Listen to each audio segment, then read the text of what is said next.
is Sebastian. Today I came to talk to you about soccer events. Have any of you heard of the World Cup? Yeah? Did any of you watch it last summer? Yeah? Do you think it was pretty intense? Yeah? I'm going to tell you a little bit about the background of the World Cup. It's like many other tournaments, happens every 4 years.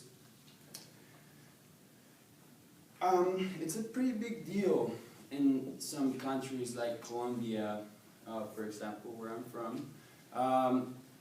Teams have to qualify. There's like 200 and something nations that are under the FIFA, which is the association that organizes these tournaments.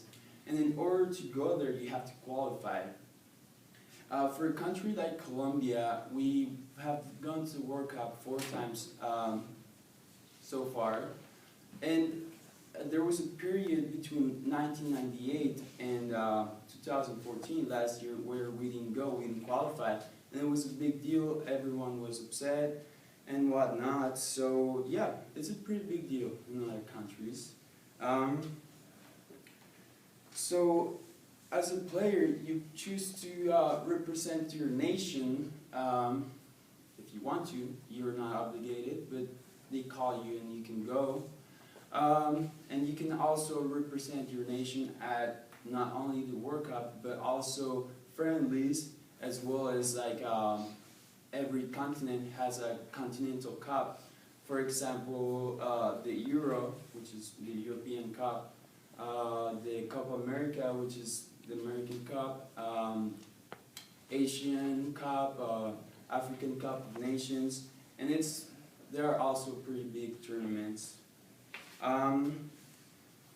The Confederations Cup is it's played 1 year before this World Cup, and it's played at the nation where the World Cup's been hosted, and it's played between the nations that win, the best nation of every continent. So, the current champion is Brazil, and they were predicted to win the World Cup because they won the Confederations, but they didn't. Germany won. As a player, you can also choose to play for a club team, and these club teams, they also play different tournaments. They play the domestic league, and they play international leagues like the Champions League, Europa League, or FIFA Club World Cup, which is pretty big too. And the current champion of the world is Real Madrid, is a team from Madrid, Spain. You have chances as a woman and as a younger player to represent your nation or other teams. For example, this year we have the Women's Soccer World Cup. Sorry, I'm trying to call it football, but of course it's called soccer here. But it's hosted in Canada this year, and it's going to be a pretty big deal for some other countries. There's also underage, like under 20, under 18 sides, and the U20.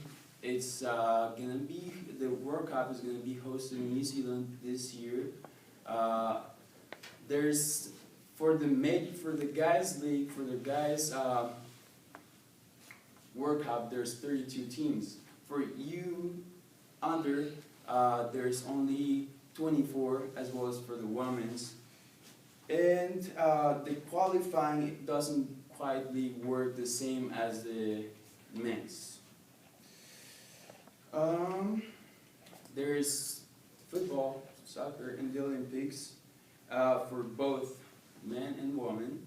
And the qualifying teams are the ones that win in the Continental Cups.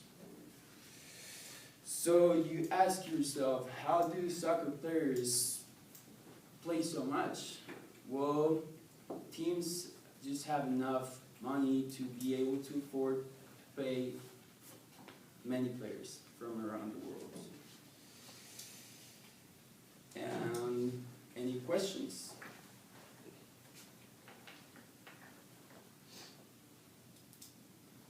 Yep. Was Germany winning the World Cup, was that a surprise? It was a huge deal because there were many other teams that were favored to win the World Cup, and Germany wasn't one of them. They just discovered that they had a huge team chemistry that worked out pretty well throughout the tournament. They won it. Yeah, they didn't get beat once.